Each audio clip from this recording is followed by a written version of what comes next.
Hey folks, Jordan here from Without Bounds. Great to see you. Thank you for joining me today. Come on in, everyone. Let's get to the topic at hand here. We are talking about today Marianne Williamson running for president of the United Motherfucking States. Yes, Marianne Williamson declared that she is running for president. Now, she's been doing this for a little over a month now, but I'm late to the game. Kind of came up on my YouTube feed the other day and finally got the chance to see her speak about this. Now, for all of you who do not know, Marianne is running for the Democratic nom, and that is a crazy thing. I mean, I'm pretty glad that she's not running on a third party ticket. That is smart. We could talk about why that's smart in a little bit, but Marianne Williamson, a major spiritual thought leader in this country and in this world. How crazy is it to have woken up in this world, to have aligned the universe in which Marianne Williamson decides to run for president of the United States of America? Wow. Just wow. I I can't even begin to understand how this is even possible. Because most people who run for office are, people who are, touting the corporate line, who are bribed, who are just not really fighting for anything on a higher level, on a higher scale of goodness, and you get these people in office who are just buffoons. Sorry. Um, Look, when it comes to my own personal politics, I'm someone who's both left and right. Like I try to get the best of both worlds. I see a lot of the goodness in both sides, and I try to be reasonable about, creating a world that's balanced. It's about being an individual in a community. There's a collective and then there's an individual, and it's not either or, it's the two together. So, I know that because of what Marianne has created, that she has helped give gifts to people to make of themselves better individuals, that they can return to their communities and become better and have better communities. So Marianne, for all of you who don't know, had created, co-authored a course in miracles, and the course is it's like the New Age Bible. So if you've never encountered the course before, I encourage you, go out there, pick up a copy for yourself, or there are numerous, and I mean numerous, texts that expound upon the course and expand upon its topics and try to teach you about it, because the course is pretty heady and complicated, and it's hard to work into your life. And it's its own niche in the new age or spiritual self-help, spiritual personal development genre. And Marianne herself is a special individual who has gone through a lot in her life, and it's because of her deepest woes and pains that she was able to find the greatest spiritual grains of wisdom to share with people. Now, the course, I'm not going to get into the specifics about the course, but I will say that it's helped me change my perspective on life such that I bring forgiveness. Now, a lot of people think, oh, forgiveness is, if he does this for me, he slapped me, so he's got to buy me a cake in order to, get my forgiveness. It's conditional. It's like he did something bad to me, so he's got to do something to make it right. That kind of forgiveness is not the kind of forgiveness that I tend to live with anymore. Of course, I want reciprocity, and I want things to, want a sort of karmic balance in my life. However, I do believe in oneness, in the continuity of all things and all beings, and we could save the topic for another time, but because we are all one, there is this place from which we can live our lives knowing that we're already home, we're already there, we're already together, and we can forgive the wrongs and forgive the pains because we're already there, we're one. That's what living all as one is, and that is what A Course in Miracles has helped return to my own frame of reference, frame of mind, and perception, and way of living. So, holy shit, Marianne Williamson is running for president. So, God willing, she'll get some traction. It's going to take a lot of money and a lot of airtime. Luckily people like Oprah give her the light of day, and she's already been talked about on CBS. And it's pretty monumental to see a spiritual thought leader enter the national stage like this, because let's face it, folks, politics is the lowest hanging fucking fruit on the tree. And you know what? When you walk up and you pluck that apple off it, it's got a fucking worm in it, guys. It's that kind of topic that's so charged, polarizing, and it's just gross. Like, no offense to anyone who follows politics and, gives their life to it, but you end up getting entrenched in so much nonsense and lies and misleading propaganda. And whether you're on the left or the right, you're listening to Rush Limbaugh or you're watching the Young Turks, you're gonna be getting this strange filter over the content that isn't necessarily reflective of the truth. Now, I'm not purporting to have ownership over the truth, but having the mental wherewithal to watch the right, the Ben Shapiros, and to watch the left, the Kyle Kalinskis, the Young Turks, and so on, Jimmy Dores, and so on. You watch these people, and you just sort of get a recycled narrative on both sides. You kind of get what you're playing with, and it's very easy to fall into the trap of that binary thinking that if you know one thing about someone, you know everything about them. And if you know one thing that you disagree with about that person, you know that you disagree with that person completely and you can't get along with them.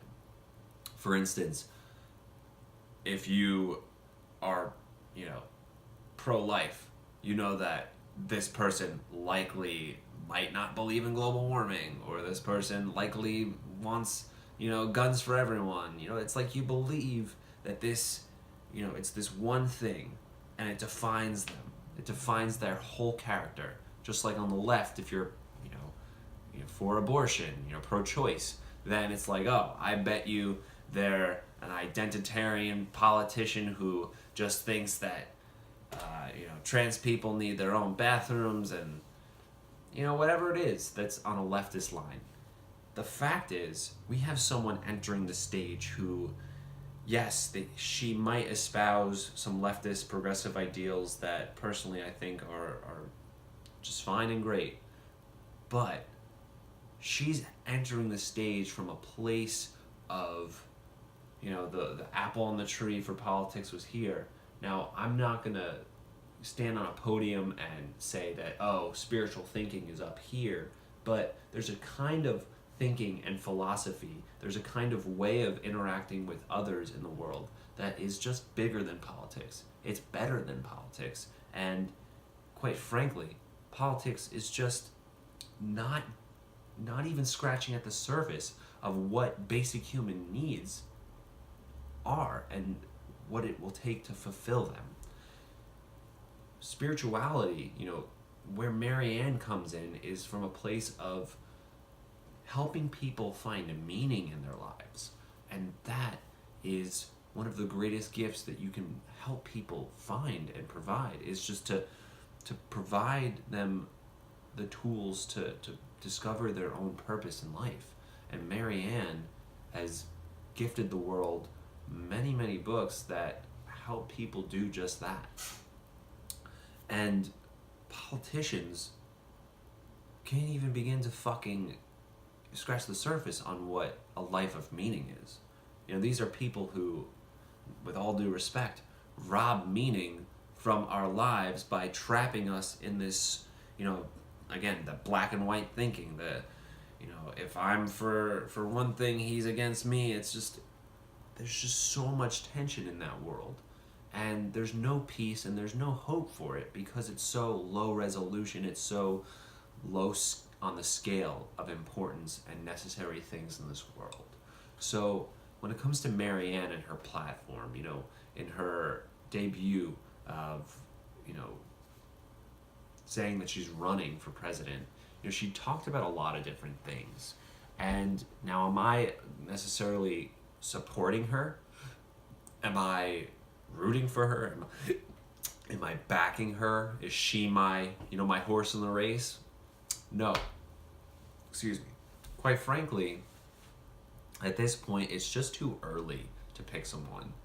I am a Bernie supporter. I did vote for Bernie last time around. I wrote him in. And if he were to run again, it's very possible that I would choose him if he got the nomination. We're at a point where it is very early. So, there's a lot to be said. You've got Cory Booker entering the race, who's a botched mayor from Newark. I live in Jersey, guys, so I have a pretty good insight on this. You've got Kamala Harris, who was a drug hawk and a failed DA in California, in my opinion. You've got Kirsten Gillibrand, Kirsten. I can't keep up with these people. I don't really know much about her. Seems kind of like a milquetoasty Hillary Clinton, Mitt Romney type of character, just milquetoasty. Then you've got, who else is running? You've got Tulsi Gabbard, this super awesome veteran from Hawaii who's really just bringing her progressive A game. And if Bernie doesn't run, I likely would choose Tulsi. But now that Marianne's in this, now that she's put her hat in it, it's like, is she going to raise the money? Is she going to continue to get more momentum? It's going to take people like us who sit down and decide what issues are important and put forward a spiritual platform, put forward spiritual principles first.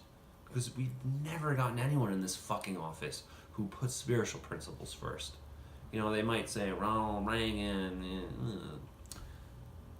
It's never been like this, where we have someone willing to give it her all to become president like this. And, my hat's off to her. It's amazing that there's a spiritual thought leader engaging in this debate, engaging in this conversation. And, I do wish her well. I pray that, she lives a life full of meaning, full of compassion and loving kindness. I pray for her well-being. And at the same time, here, let's have it out. She talks about certain things in her debut. She talks about reparations, for instance. Now, as someone who belongs to a lineage of people who have suffered a lot and have been displaced throughout the world, I can understand why you want to sort of have that karmic balance. The black Americans in this country, today are, what are we now? We're almost 150, 170 years removed from slavery. And, the Civil Rights Act happened in the 1960s. So, we're not that far from the terrible shit that black people had to escape. And even in World War II, Germany paid reparations out to the Jewish people, and they made right. And now today, Germans live with a certain amount of strange guilt that they're learning to overcome. But we in America, it's a strange place to be, guys. It's a strange place to be. And, how do we, have this conversation without pissing off a shit ton of people? You're going to see me, a Jewish guy, and you're going to say, well, does he have the right to talk about it? Damn right I do, because I'm a human being and I have opinions and they're worth sharing. Now, do you think that I'm educated enough to speak about the topic? I hope so. I was watching Killer Mike's, he's a rapper. He's got a new special on Netflix. I would totally check it out. It's really bizarre and cool and strange. But he talks about how the blacks in America, compared to Asians, whites, and Jews, hold on to their money like it's just quicksand, like sand falling through their hands. Trying to hold on to water. The point is, Asians will hold on to their money, 28 days, for 28 days before they spend $1 or something like that. And then whites will hold their money for 21 days, Jews the same amount. But blacks will hold on to their money 6 hours before they spend $1. And I would love to be part of what helps these communities create financial responsibility and financial freedom. And it scares the fuck out of me to think you want to give a community, it's like people who win the lottery and they get, $50 million, and then in 3 years they end up $50 million in debt. It's like there has to be a mindset and preparation with the reparation. There has to be, sorry, this is my cat, he's annoying. There has to be a preparation for receiving that amount of money. The $10 billion over 10 years that, she talks about. I'm all for it if we concern ourselves with helping those communities hold on to that wealth and grow it, make themselves more prosperous and abundant. That would be the best fucking thing ever. And I want individuals in this world to succeed. I want individuals in America to be and set an example for the world. And it would make me so happy to see individuals in the black communities holding on to their money for 3 days, for 7 days, for 21 days. Make decisions. You don't have to be like white people or Asian people. Just be better versions of yourselves. And realize that, when we take these measurements, we're not doing it to disparage people. We're saying, hey, this is what result you're getting. If you want a better result, just change your level of thinking and action. So when it comes to Marianne Williamson running on a platform of reparations, running on a platform of being there for the children of this country, it's amazing. I'm all for, again, preparing people for success in this world and preparing others for profound growth. And I wholeheartedly, as someone who loves to coach, as someone who loves to teach, it's so necessary to prepare our youth for the world where there's going to be billions of Chinese and Indian people, and we need to compete on a global stage. There's going to be billions of people around the world who are more qualified to do the work that we used to be capable of doing. We need to learn more languages. We need to learn how to code. We need to teach our children useful skills. We need to teach them finance and taxes and how to take care of their homes and how to build shit. Like, most of the stuff that I never learned how to do when I was in school. These are useful things. I'm lucky that I have a trade that I went and got and learned on my own after the fact. But if Marianne is going to provide platforms for us to teach children in that manner, then she's my gal. Now, it's going to take time and a few months to decide if she's really the person for me, but I encourage you to go out there, learn about her works, read A Course in Miracles, read up on her, watch more videos on her, and just engage yourself and prepare. If you're someone who doesn't engage in politics, you've never voted before, or you haven't voted in decades, it's time to flip the switch, guys, because we have a warrior on our side who might just tip the scale. And even if you don't want to vote for her, pay attention, because something great is going to happen. I feel it. And whether she wins or gets far or not, the fact that she tried means that people like us can do this, baby.